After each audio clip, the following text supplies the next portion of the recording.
Simon, thank you so much for doing it again. Pleasure. Nice to see you. Yeah, nice to see you again here in the craziest. It's even bigger than last year. You think so? Yeah, I think so. Okay. It looks like it, and it feels like it. So many people are already here, and it's Sunday for the people watching us. So Yeah, there's a nice energy yeah, coming out the city. it for sure. is. It is definitely. Simon, let's go back to last year, just very, very Okay. shortly. But we had you in our trend presentation all the time.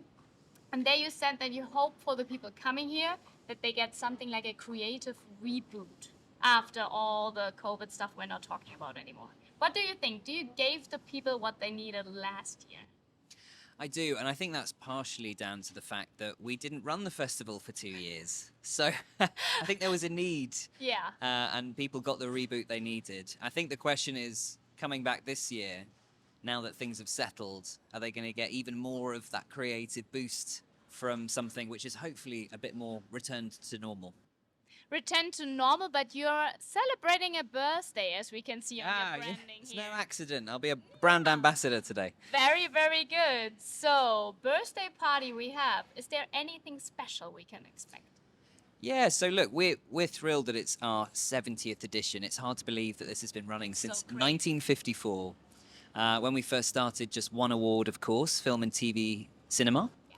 Now we have 30 different lions representing the spectrum of work that our industry now creates.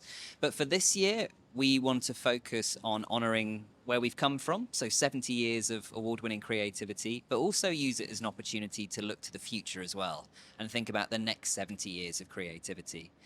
And one of the most pressing things, I guess, at the moment is making the case for creativity. It's becoming harder and harder for marketers, for CMOs, for creatives to get that buy-in at boardroom level. And so this year we've created the Creative Impact Track. So that's an opportunity for marketers, for creatives, for anyone at the festival to learn what are the tools needed that I need to put in place within my business to make effective creative inevitable. And then on Friday, we have a dedicated day where we're celebrating the last 70 years of Grand Prix, which should be an experience for those who are coming on Friday. Okay, so everyone has to stay until Friday. Yes, please. Not to be missed. There's a few surprises coming up. Nice. Okay, I like that spoiler. Very nice. Okay, Friday you have to be here as well, so don't leave before that. Last year you foresaw that we will have quite a lot of metaverse, NFT, and so on and so forth in that what you see in the jury rooms already today and the last days, I guess. So how did that turn out? Have you seen quite a lot of meta and quite a lot of NFT stuff like that? Is that already seen in the stuff the jury is seeing in those rooms? Yeah, well, we saw a lot of it last year, but very much in its infancy. I think sometimes with these trends, when they first emerge, it's technology for the sake of technology. So I'm really excited to see the results from this year, because that's when it becomes a bit more embedded, a bit more a part of the natural ecosystem, and that's when brands start to use it in really interesting ways that allow them to promote who they are. But it goes all so fast. We were here last year talking about those topics, and now we're sitting both here and we see AI all over the Yeah. place. And at the horizon, we see some Apple glasses that maybe appear next year. So, what do you think? Where will the journey of AI go? And two questions we have in Germany. First is, will there be maybe a lion for AI? And will you mark if there is some creative that is using AI as well? Really good questions. And like you said, it's moving so quickly. I think, would we have a dedicated AI lion? I think it's too early to tell, but my hunch tells me that if we were going to introduce something, it would be more horizontal, because I think AI is going to affect every part of our industry. So to just have a siloed vertical celebrating the best in AI may not be the best way to go, because it's going to infiltrate every part of the creative ecosystem.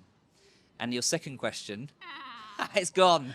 Will there be a lion awarding AI? So, because what you normally do at the festival is that you award creative mindset, creative minds, really creative work. And AI is a software, to be honest. Yeah. So, we are asking us, is there an award or a lion for a software at the end? Perhaps not a dedicated lion, but I think we will have to find a way to signpost when AI has been used. And I think that's fine. The way I think about it, going back to our beginnings, or even 20 years ago, the idea of using Photoshop rather than hand-drawn sketches, whether it comes to typography or art direction, would have been seen as horrible for anyone involved in the industry. I think the fact is that it's here, it's going to play a part, and we will evolve to include it in a way that doesn't threat creativity.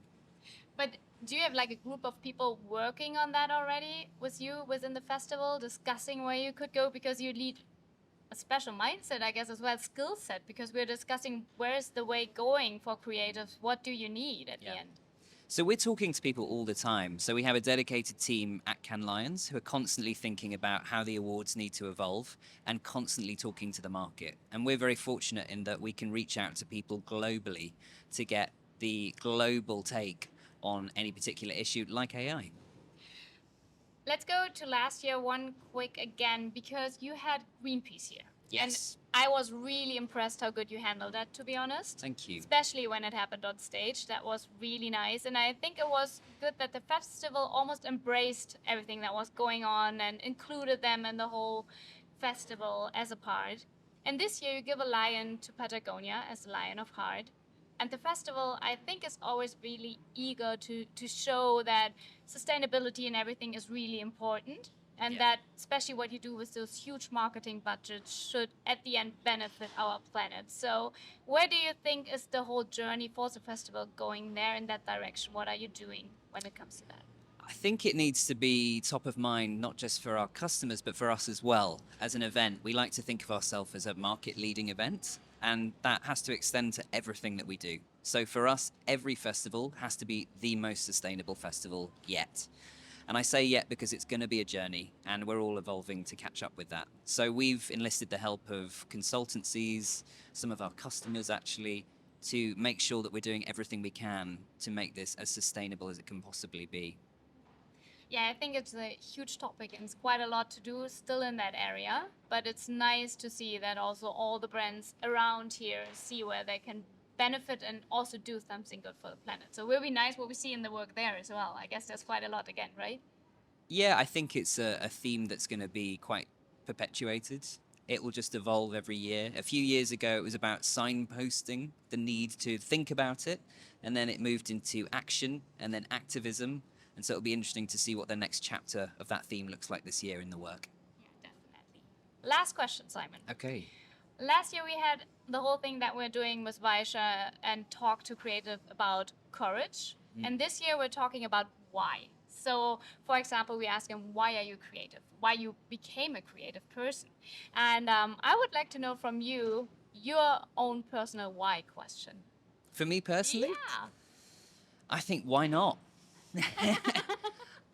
I think you have to be open to things that make you uncomfortable at times. So why not? Why not try something new? Because that's where innovation comes from. I like that. Any wish you have from the people in Germany when it comes to the festival? Is there anything you miss out from Germany, maybe? Oh, I don't think so. Look, we have a long-standing relationship with Germany, and it's a really lovely, long relationship that we've had. So I look forward, as I do every year, to seeing the winning work that comes through from Germany.